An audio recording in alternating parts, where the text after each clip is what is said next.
Exodus chapter 20, verse 2. I am the Lord your God who brought you out of the land of Egypt, out of the house of bondage. Exodus 20, verse 2.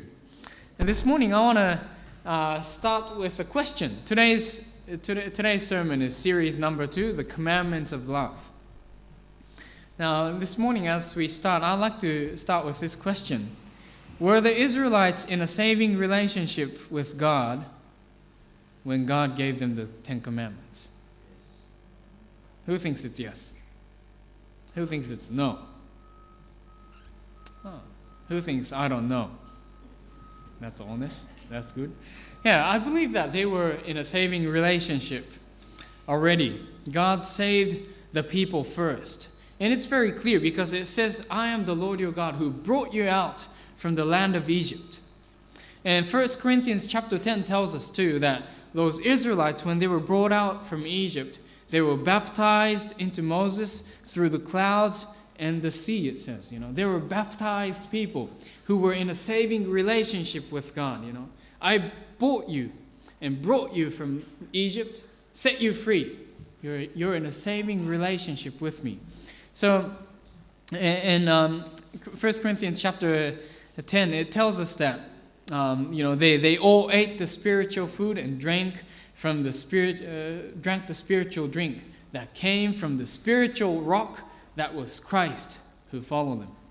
1 Corinthians chapter 10. So they were in a saving relationship with God already. So therefore, when we study the law of God, we need to make this clear that the law of God was not given to the people in order to be saved. But the law of God were given to the people who were already saved, who were already set free from the bondage in Egypt. This is very clear. A clear foundation that we need to make when we study the law of God. The law of God was not given to perform righteousness, to perform to perform good things and attain salvation. Well, this is where the Pharisees got it fundamentally wrong. They started using the law of God in order to gain salvation through their good works. Where God's intention was totally different. God gave the Ten Commandments to the people who have been already saved. Very different, isn't it? So this is something that we need to make clear when we study the Word of God, the law of God. And the law of God, it tells us in 2 Corinthians chapter 3 too, Paul talks about the ministry of death that has been engraved on the stones. Paul is talking about when you use the law as a way of salvation, it's not a way of salvation. Instead, it will bring death, it says. So the law of God was given to those who have been saved from the house of bondage. And also the law of God is filled with promises, blessings, and a taste of heaven because the people of God are in a saving relationship with God already. God wanted to share them the precepts of heaven, the selflessness, the peace, the safety and contentment and true happiness. Really it's the taste of heaven. God wanted to share this with his people. That's why he gave the Ten Commandments. Exodus chapter 19, before we go to the second commandment this morning, if you can open with me, Exodus chapter 19. Sorry. Exodus chapter 19, starting from verse 4 to 6. It says, You have seen what I did to the Egyptians and how I bore you on eagle's wings and brought you to who? Myself. Now therefore, if you will indeed obey my voice and keep my covenant, then you shall be a special treasure to me above all people, for all the earth is mine, and you shall be to me a kingdom of priests and a holy nation. God brought the Israelites to who? To himself. We often think that God brought them to to the land of Canaan. But no, the whole purpose of God freeing the people was so that he can bring them to himself. Very clear. God brought the Israelites to himself so that the sin-stained, broken relationship will be restored. Sin brought separation. Isaiah 59 tells us that sin separates us from God.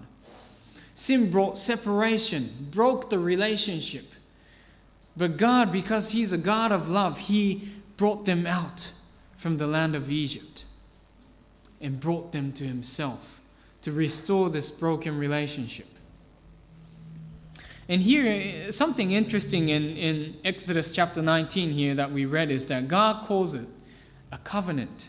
Instead of a commandment, God calls it here a covenant. If you keep my covenant.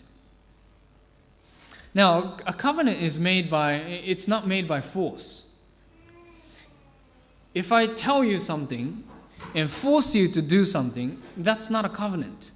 But covenant is always made out of relationship.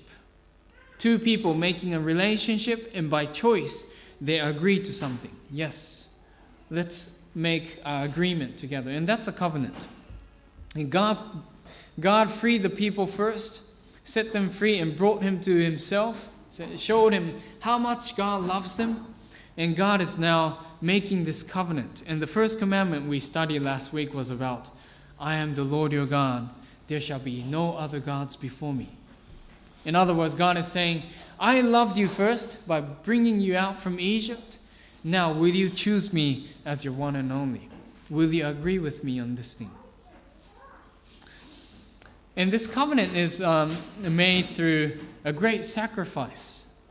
Price of the blood of the lamb from the Passover, which is pointing to the true Passover lamb that is Jesus Christ. Jesus himself says it too. Just as the Son of Man did not come to be served, but to serve, and to give his life as a ransom for many. As a ransom. There was a cost in Jesus redeeming us.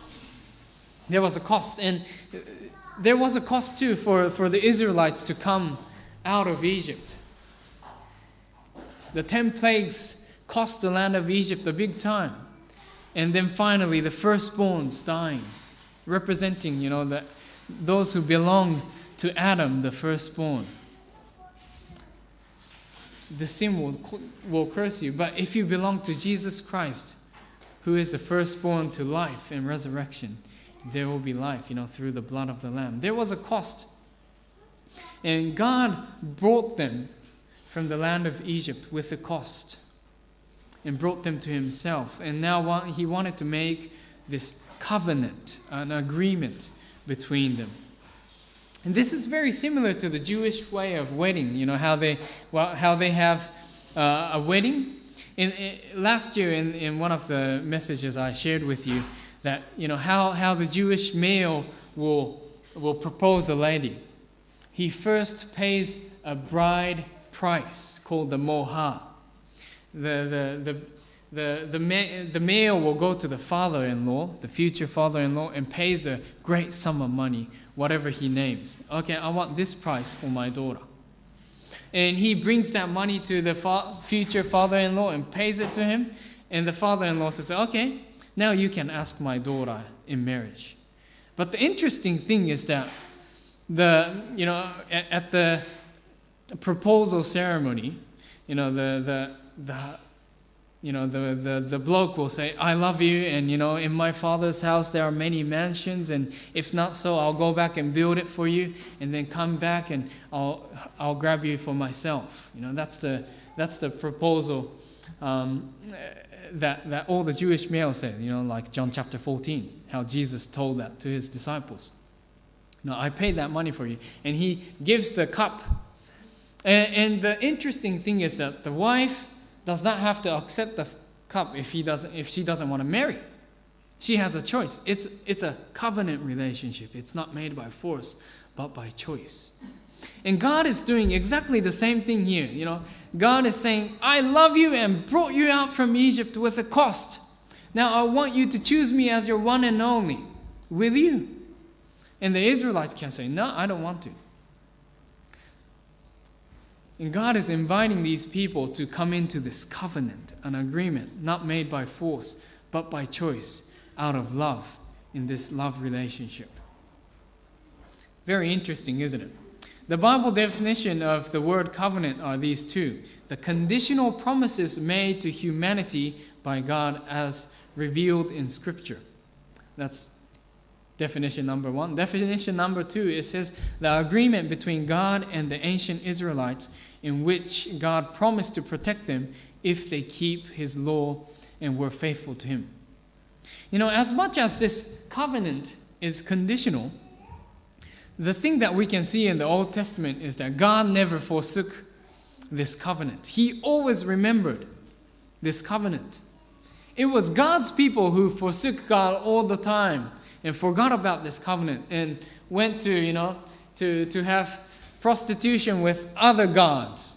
Forgot about God all the time, but whenever they were in trouble and they cried out to God, God always remembered the covenant that He made and brought them to Himself again and again.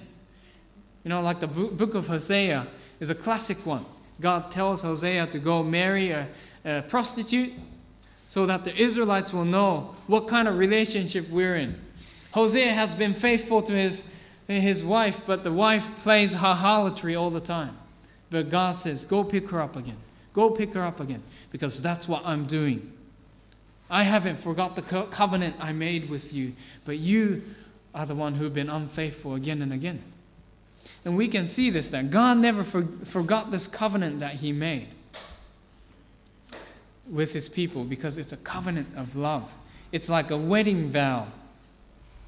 The commandments that He gave, that He calls as a covenant, it's like a wedding vow. Will you choose me as your one and only, because I paid the price, brought you out of Egypt. And today we'd like to go into the second commandment. You know, we explored together the last sermon, the first covenant, you shall have no other gods before me, which was the invitation to His people to have a dialogue, a two-way relationship. A healthy relationship is always two ways, not one way. God is inviting to be a two-way relationship. So today, let's go to the second commandment. Exodus chapter 20, starting from verse 4. You shall not make for yourselves a carved image, any likeness of anything that is in heaven above, or that is in the earth beneath, or that is in the water under the earth. You shall not bow down to them, nor serve them, for I, the Lord your God, am a jealous God, visiting the iniquity of the fathers upon the children of the third and the fourth generation of those who hate me, but showing mercy to thousands, to those who love me and keep my commandments. So that's the second commandment. Do not make for yourselves a carved image, an idol, and do not bow down to them, because I am a jealous God.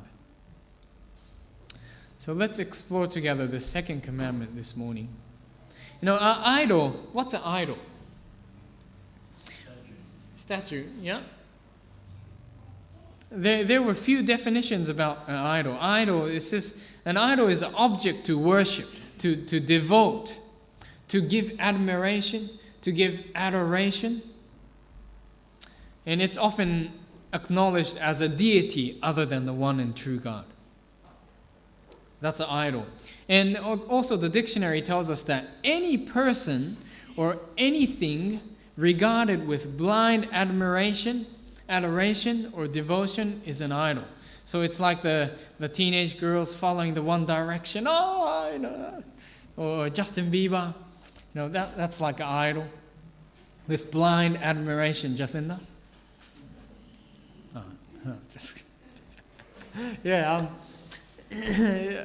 I've seen those when I was in college. You know, I've seen those YouTube clips of Justin Bieber. You know, and all these teenage girls are crying. Oh, I touched Justin Bieber. You know, crying. You know, blind admiration. You know, blind admiration. any person or anything or statue that you give regard, the whole adoration is an idol or the thing that you worship. As God invites his people into this covenant relationship, just like marriage, he desires all admiration and all adoration and all dedication only to himself. Imagine a marriage. When you got married and said, I love you, honey, but I also love that one too, and I also love that person too over there. I'll give you partly of my heart, but I'll give partly my heart to that one too, and that one too. That one's pretty too over there. I'm going to give my heart to that one too. Imagine that kind of marriage. Disastrous. So, this covenant that God made, the commandments of God, is like a marriage vow. God is saying, will you choose me as the one and only? And the second one is saying, don't give any devotion or don't give any worship or admiration or adoration to anyone else but only to me. Just like marriage. God is setting a rule for genuine love relationship here. Because sin has broken that genuine love relationship. Sin is selfishness, and selfishness breaks relationship. Where God gives this law that is about loving others and loving God, not about selfishness, but it's about selflessness, which creates true relationship, love relationship. And God is inviting his people to this. The consequences of sharing the devotion with another in a marriage affects a big time. And in an unfaithful relationship in a marriage, and when there's a divorce in marriage, who are the ones that suffers the most? Children. Exactly. God knew it. God knew how the relationship works. And he's saying that, this is like a marriage covenant that we're making. And if you be unfaithful, I will visit the iniquity of your fathers to the second and the third and the fourth generation. It's going to be your children that's going to suffer. Just like, marriage, when someone is unfaithful and when divorce occurs, it's the children that gets affected the most. And, as I was studying this second commandment, I remembered about one of the class that I sat in Avondale about marriage and relationship psychology that I took. And I remember this lecturer explaining to us about this concept of God visiting the iniquity of the fathers to the third and fourth generation. In Hebrew, this word iniquity is avon, and it means to twist, to distort. It means to bend, visiting the iniquity of the fathers upon the children to the third and fourth generation. So when we apply this in marriage relationship, this truly makes sense. And I'm sure that you see it in the society. I'm sure that you have some friends, and I'm sure that you have some relatives too. The psychology lecturer explained to us that, this is talking about a bent relationship, a twisted relationship. And oftentimes, once there's a hurt occurred to a family through a divorce, through unfaithfulness, and when there is a divorce occurs, the children gets hurt the most. But the unfortunate thing is that the children learns a relationship model through their parents. And oftentimes they'll repeat the same mistakes that the parents have made. And sadly, we see this among our friends or families. Some of our friends and family who went through that hurtful process of divorce, oftentimes their children ends up following the same path. And the psychology lecturer was saying that in order for this broken relationship, the bent that has been occurred to this family line, for them to realize, it usually takes 3 or 4 generations. And they look back on their family line, their relationship model, and they look back and say, my great-grandfather has been like this, and the great-grandfather's following the same path, and my father following the same path. I don't want to follow that. It takes 3 or 4 generations to realize the twist and the bent that occurred into a family. And then that 3rd or 4th generation realizes it and wants to intentionally cut the ties from that kind of relationship models. It takes 3, 4 generations. And I'm sure that you've seen it among your friends and family, this kind of broken relationship that has been repeated one generation after another. It's very sad, but when God gave this commandment to his people, he knew how relationship works, how a marriage relationship works. A marriage relationship is about one and only. Choose me. And give me all the devotion, adoration, admiration. And if you cheat that, there's going to be a bent, a twist and distortion in that relationship. And the next generations are going to suffer.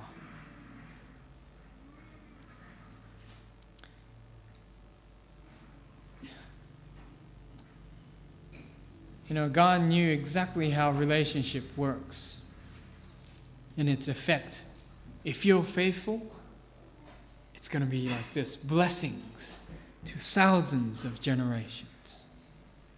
I'll have mercy upon those who keep my commandments. In other words, if you continue to love me and be faithful to me all your life, there's going to be happiness to thousands of generations. But if you choose to cheat on me and go to elsewhere, there's going to be hurts. And it's not you that will suffer the most, but the children who will suffer. And it says here, do not make any carved image. Do not worship them, for I am a jealous God.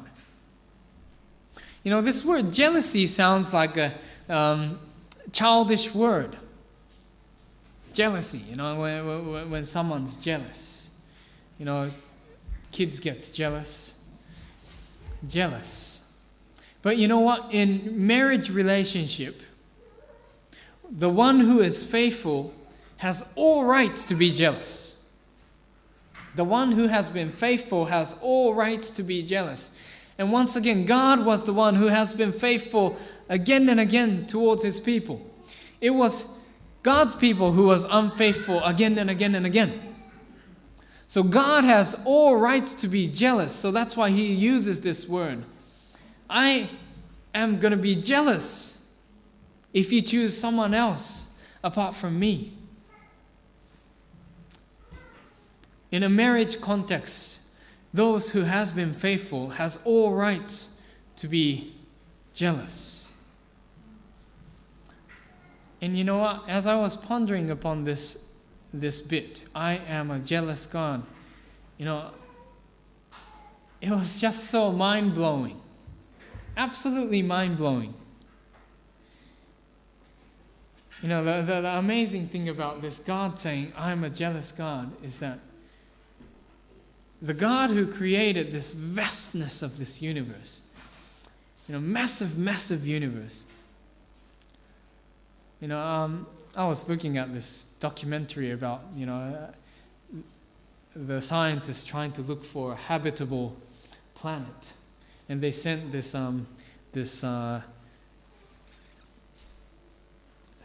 what's that? The camera. The digital camera, the massive thing, to the space, and it's called Kepler. And Kepler's, taking photos, thousands of photos every day, looking for a habitable planet. And the first possible, candidate planet is 600 light years far from our planet. That is possibly habitable. And Kepler is just looking within our galaxy, and it's saying that, within our galaxy there's billions of stars. And by the way, our planet is not a star. The star in our solar system is only the sun. The sun is a star, that shines, that glows from inside. And there's billions of stars, and around that stars there's planets like Earth, rocky planets, gas planets, and so there's trillions of the stars and planets out there only in our galaxy. And Psalms 33 tells us that He's a God who breathed out these stars. He just spoke and the stars came into existence, and He breathed out the stars from His mouth, it says.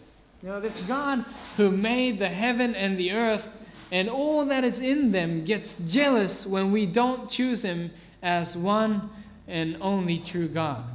In other words, He loves and cares about us so much, even though we may be so insignificant compared to the vastness of the universe. Next clip, if you can see the next clip. I'm sure that you've seen that indescribable thing by Louis Giglio, but the biggest star that they found so far is this Antares. This is so massive, and compared to Antares, we can't even see the sun. If you try to see the sun on this scale. And do you know how many Earth will fit into the sun? Our sun. Huh? Does anyone have a clue? How many Earth will fit in our sun? 100 million sun. 100 million Earth will fit into our sun. That's how massive our sun is. And compared to that sun, which 100 million Earths will fit in, Antares is this big. And this is God who created all this. And God is saying that I get jealous. I get jealous if you don't choose me as the one and only. We are so insignificant compared to this vastness of this universe. And God is saying that I get so jealous when I don't choose God. That's an amazing thought. The second commandment here is truly a love letter. The massive God who created this whole universe cares for such an insignificant person like me. And God gets jealous for me? You're kidding me, God. Is that how much you love me and care for me? The commandments were given to people who have been saved. It's not a tool to earn salvation, but it was a love letter by God showing us how to build relationship in this broken world. It's a love letter. This morning, would you like to respond to that love of God? You shall not make for yourselves any carved image, any likeness of anything that is in heaven above, or that is in the earth beneath, or that is in the water under the earth. You shall not bow down to them nor serve them, for I am the Lord your God. I am a jealous God, visiting the iniquity of the fathers upon the children of the third and fourth generations, to those who hate me, but showing mercy to those who love me and keep my commandments, to thousands of generations. And I pray that we'll respond to that and say, yes, God, I want to build a relationship with you. I want to have that healthy love relationship with you. And when we build that healthy love relationship with God, God will teach us how to build healthy love relationship with our spouse, with our children, with our fellow men. This is why God tells us in Revelation chapter 12, verse 17, and the dragon was enraged against the woman. And he went out to make war with the offsprings who keep the commandments of God and the testimony of Jesus Christ, because Satan wants to destroy that relationship. And I pray that we will choose God and say, yes, God, I want to build that relationship with you. May God bless you, and may we continue to choose God every day.